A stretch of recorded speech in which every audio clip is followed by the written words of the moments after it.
Oke, ini satu pertanyaan menarik ya. Kebetulan yang tanya alumni UGM, jadi saya jawab alumni UGM asli. Kalau yang tanya bukan alumni UGM asli, enggak saya jawab ya. Pertama, prinsipal kami atau penggugat kami ya, yang pertama adalah top hakim ya, atau Taufan Hakim, Taufan Hakim. Ini alumni UGM jurusan ekonomi manajemen, dan saya kasih tahu ini Bang Refli, dia juga bukan orang sembarangan. Ayahnya almarhum dulu anggota DPR RI dari Partai Persatuan Pembangunan ya.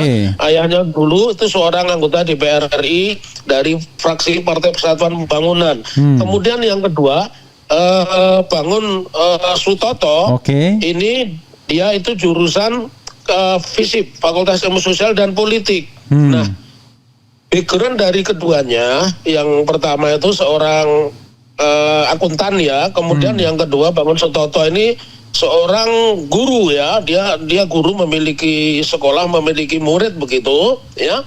Nah, kenapa mereka mengajukan dan kenapa kami meminta mereka yang menggugat?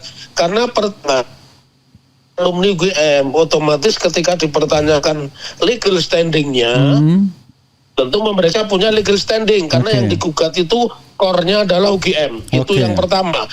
Kemudian yang kedua, bahwa dengan adanya penggugatnya UGM, nanti bisa ada perbandingan ijazahnya UGM versi asli yang dimiliki oleh Taufan ya, Hakim, Taufan Hakim, dan yang dimiliki oleh Bangun Sutoto, apakah sama dengan yang kemungkinan ditunjukkan Pak Dr. Andes Insinyur Haji Joko Widodo atau tidak? Itu yang sangat penting ya.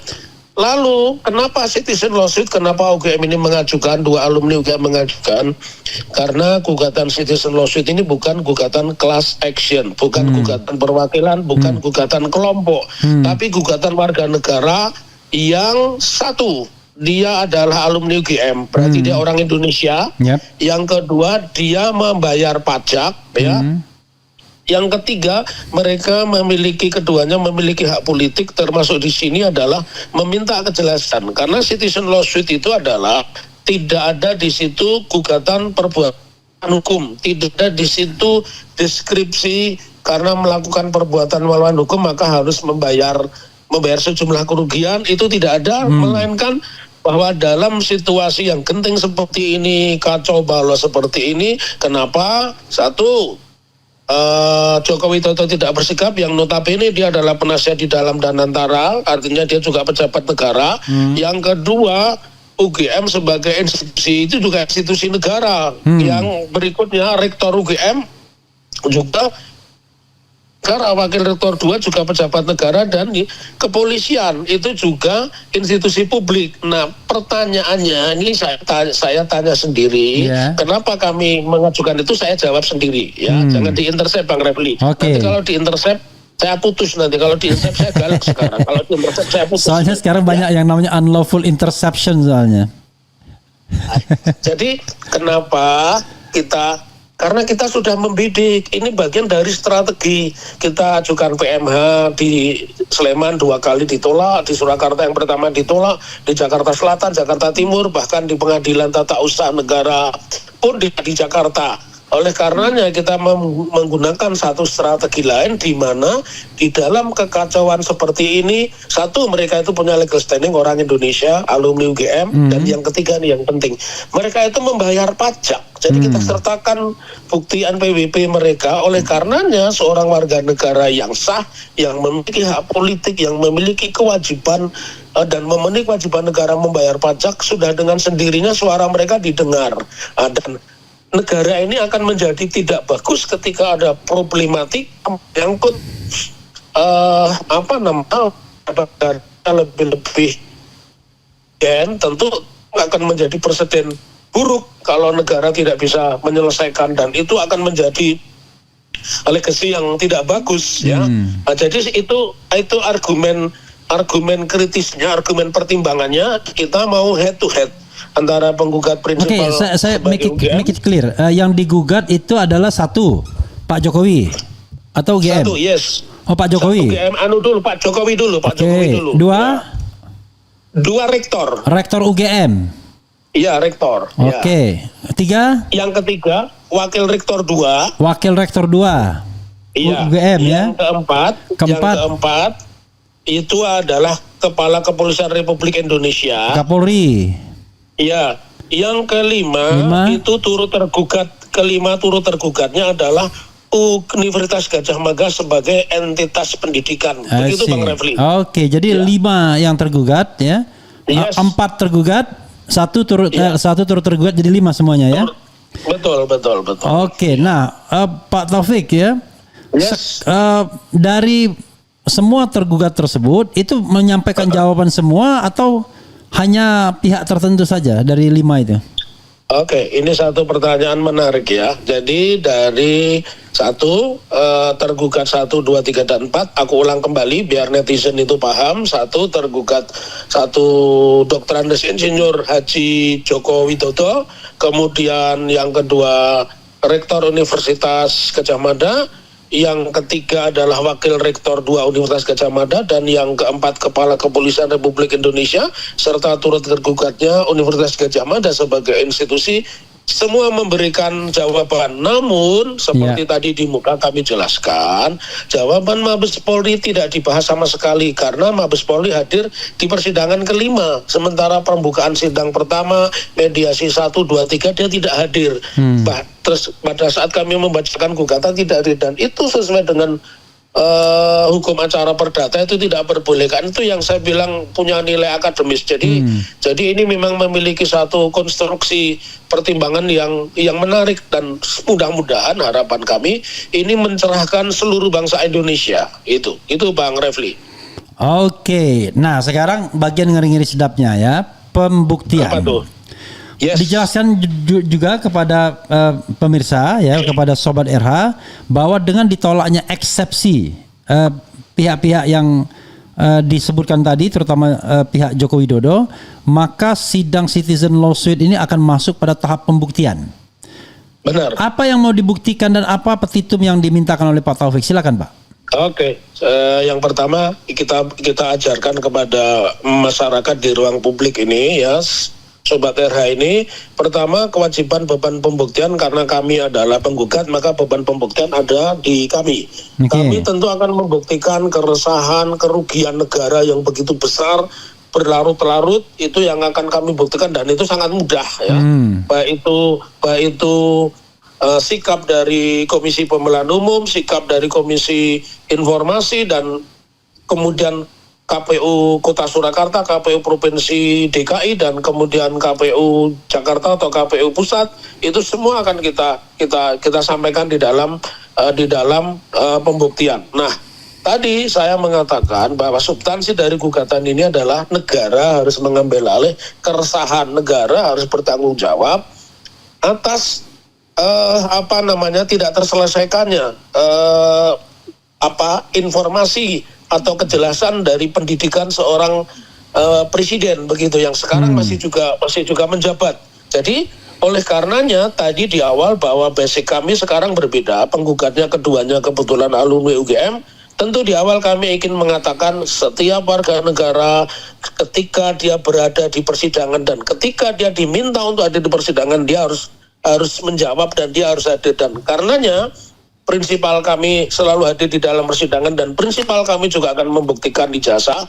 Begitu pula sebaliknya, mereka juga harus membuktikan tentang ijazah mereka. Lalu sebelum sampai ke sana, mekanisme hukum acara kita ini kan pembuktian secara tertulis dulu. Jadi bukti surat, termasuk di dalamnya kami sebutkan itu KTP, NPWP, ijazah para prinsipal, para penggugat. Nah, dengan sendirinya ketika kami sudah selesai, nanti baru kami akan menghadirkan mereka yang disebut sebagai ahli. Jadi para ahli ini akan memberikan keterangan di depan persidangan ya tentang peristiwa. Pak Taufik, ini biar kita clear ya.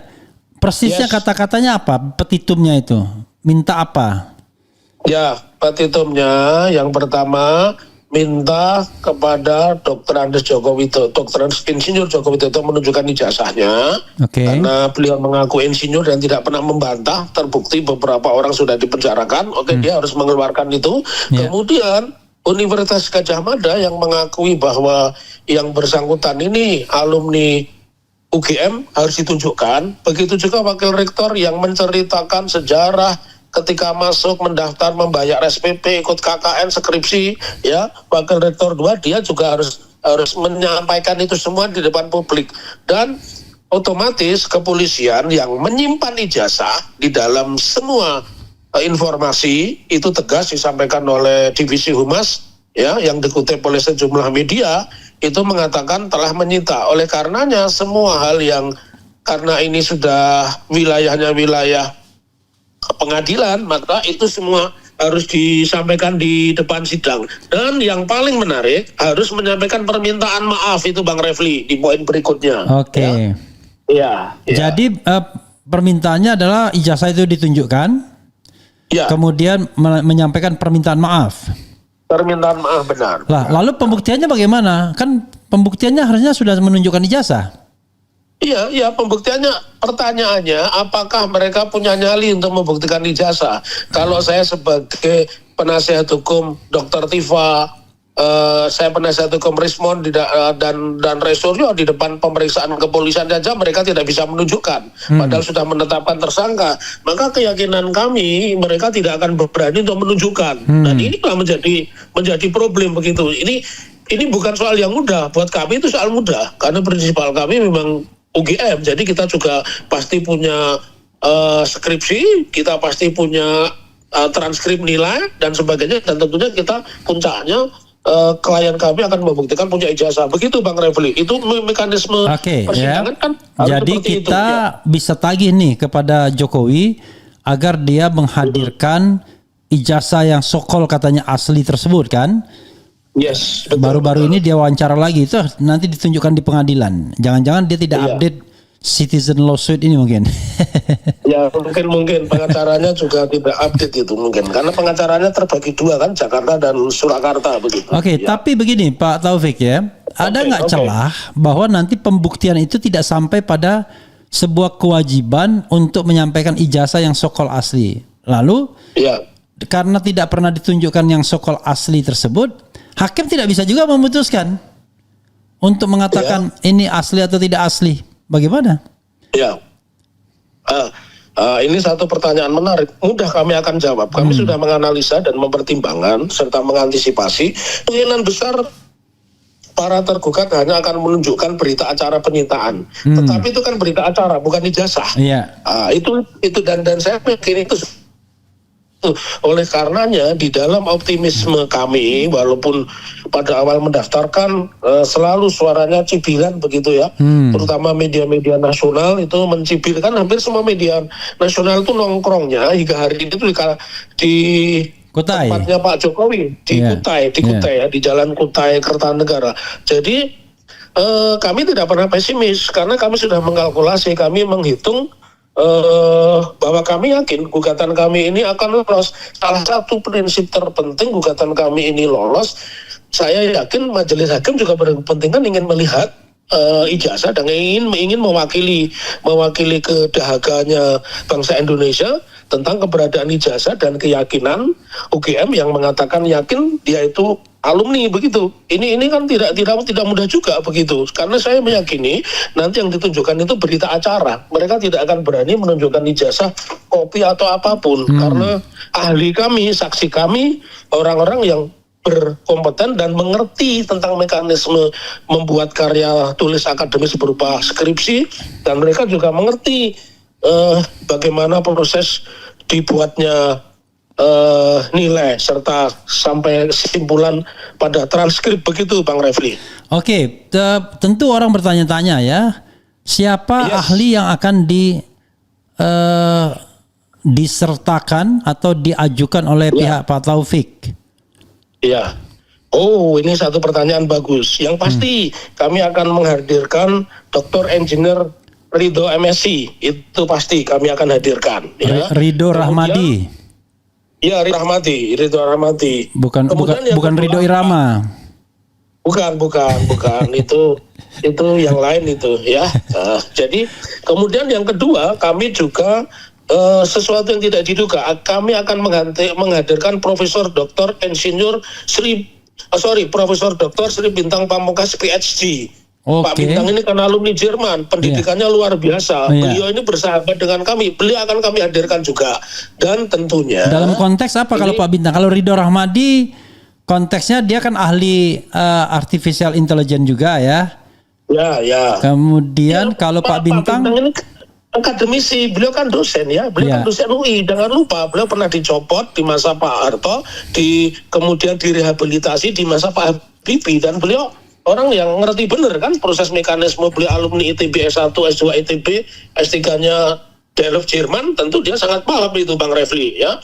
Lalu ini yang menarik, ini ajang pembuktian pula bagi kredibilitas, kemampuan intelektual, kecerdasan, dan kejujuran akademik seorang Tifa. Tapi jangan disuruh ngelengkapin ya, aku nggak hafal namanya, pokoknya Dr. Tifa gitu aja. Namanya Tifauzia Tiasuma, Tifauzia Tiasuma ya. Ini juga arena pembuktian, arena akademis, arena menguji kredibilitas karya tulis mereka yang saya sebut sebagai Rismon Sianipar, dan ini juga tempat atau panggung yang akademis terhormat serta kredibel untuk membuktikan apakah karya tulis mereka itu hoax, apakah karya tulis mereka itu fitnah atau ilmiah seorang yang disebut Roy Suryo. Jadi ini sangat luar biasa. Jadi RRT diajukan semua sebagai ahli nantinya rencananya? Iya, semua diajukan. Kalau Bang Refli mau juga akan kami ajukan. Boleh, saya diajukan sebagai ahli nujum. Enggak, ahli tata negara. Apakah nanti saya akan bertanya apakah mereka itu subjek hukum sebagai pejabat negara atau tidak? Anda yang harus menjawab. Kalau Anda tidak datang, Anda tidak bersahabat dengan saya. Saya putus kontrak sama Anda kalau diwawancara. Ya. Kan kita kan harus terima kasih sama Pak Jokowi juga. Gara-gara Pak Jokowi katanya kita bisa ke Solo cepat dengan jalan tol. Iya. Oke, Pak Taufik ya. Tentu big questionnya adalah kok berani ya Pengadilan Negeri Solo kali ini ya? Jadi kok berani? Ini saya beritahu dulu, jangan lupa sebelum peristiwa ini seminggu setelah sidang pembukaan itu kami menolak hakim. Hakim yang sama.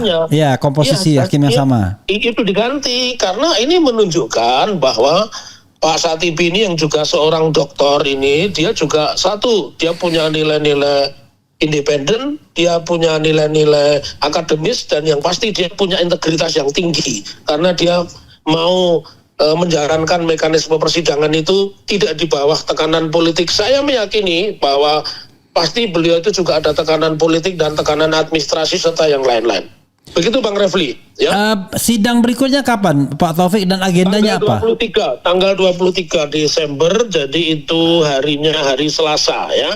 Oke. Jadi 23 Desember hari Selasa, apa agendanya?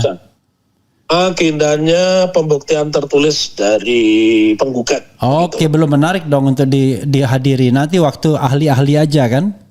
Iya, ya menarik juga kalau mau relay dengar suara saya harus hadir dong. Saya nggak mau wawancara tanpa live begitu Bang Refli. Khusus untuk RH saya maunya yang live begitu. Akan susah nanti kegantengan Pak Taufik itu terlihat itu. Apalagi interview sambil pakai sepeda gitu kan.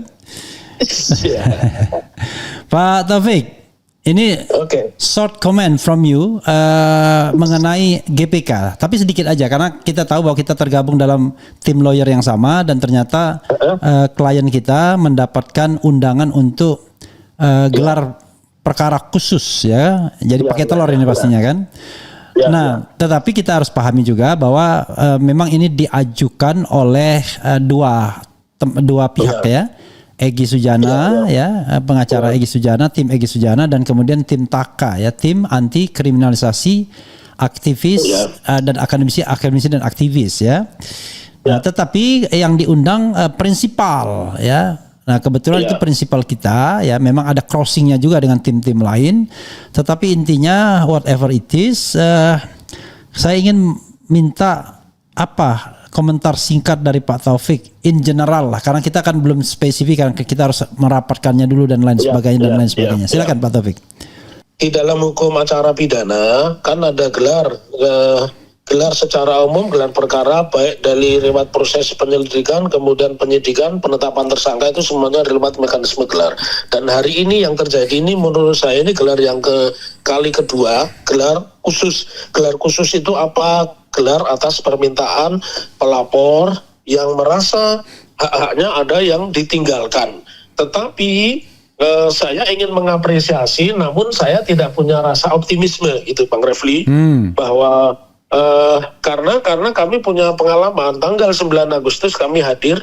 Saat itu saya bukan sebagai penasihat hukumnya mereka bertiga, tapi saya sebagai ahli pidana. 9 Agustus atau 9 Juli? 9 Agustus kemarin. Oh, 9 Agustus ya? Ayo, oke. Jangan dirubah-rubah Bang. Itu nggak ngerti itu Mabes mana, nggak tahu Mangga Besar itu, bukan Mabes Polri, itu Mangga Besar. Beda itu tempatnya ya. Oke. Jadi mekanisme itu tidak dilalui meskipun subjek atau pemohon dari gelar khusus itu adalah para pelapor, namun seharusnya hukum acara tetap dilakukan apa di dalam proses gelar perkara itu, selain menghadirkan para pihak ahli pengawas, ada di situ Komnas HAM dan Kompolnas. Tentunya yang lebih penting lagi, ketika kita berbicara tentang sebuah perkara naik atau tidak naik, maka seharusnya alat bukti yang berupa ijazah itu juga dihadirkan. Namun pada saat itu tidak ada. Jadi saya pun tidak yakin apakah area ini akan terjadi. Yang ketiga nih, yang terakhir, karena dari gelar 9 Agustus 2025 dan hari ini Kapolrinya itu masih siapa orang yang sama, Sigit Prabowo, bahkan yang memimpin gelar saat itu apa namanya, direkturnya justru naik pangkatnya menjadi Jenderal Bintang 2, maka saya menilai ini seperti pro forma begitu. Pro forma artinya tidak akan mencapai legitimasi bahwa kasusnya mereka ini akan naik begitu. Itu kecuali mereka terdiri dari orang-orang progresif sebagaimana Hakim Pengadilan Negeri Surakarta. Begitu Bang Rafli. Ya. Kita berdoa mudah-mudahan ini adalah satu jalan. Citizen Lawsuit di PN Solo ini satu jalan untuk menjadi ajang pembuktian dokumen ijazah asli tersebut, instead of kita menersangkakan atau mempidanakan orang ya. Oke, terima kasih Pak Taufik. Sampai jumpa di Jakarta. Kalau Anda mau ke Jakarta silakan kita. Sebelum di close, ada pernyataan penting saya. Jauh-jauh hari sebelum ditunjuk sebagai Komite Reformasi Kepolisian, Prof. Jimli tegas mengatakan, menyebut nama saya. Kalau mau pembuktian perdata itu bukan di polisi, asli tidak asli bukan di polisi, di pengadilan. Apa yang dilakukan Taufik itu sudah benar. Persidangan perdata itu benar, jadi nggak ada pidana. Begitu, itu saja statement saya. Luar biasa. Jadi Anda sudah mengikat Pak Mahfud dan Pak Jimli ya, gara-gara RH Channel ya? Iya. Oke. Ya, makasih ya. Salam buat teman-teman di Solo. Ya, terima kasih, sampai ketemu ya. Assalamualaikum warahmatullahi wabarakatuh. Waalaikumsalam warahmatullahi wabarakatuh. Ya sobat RH sekalian, karena kita mau sholat Jumat, saya cukupkan di sini. Mudah-mudahan apa yang disampaikan Dr. Taufik, yang tidak lain juga adalah kolega atau rekan saya dalam tim yang membela RRT, Roy, Rismond dan Tifa atau Dr. Tifa. Mudah-mudahan itu menjadi jawaban ya, jalan away untuk membuktikan apakah memang kasus ijazah ini bisa selesai atau tidak. Bukan di gelar perkara khususnya, bukan di kasus pidananya, tetapi di citizen lawsuit ini. Walaupun ya kita bertanya-tanya, keberanian ini sifatnya independent atau there is a sign from the presidential palace in Jakarta to go forward. We don't know exactly. Wassalamualaikum warahmatullahi wabarakatuh. Keren, cadas.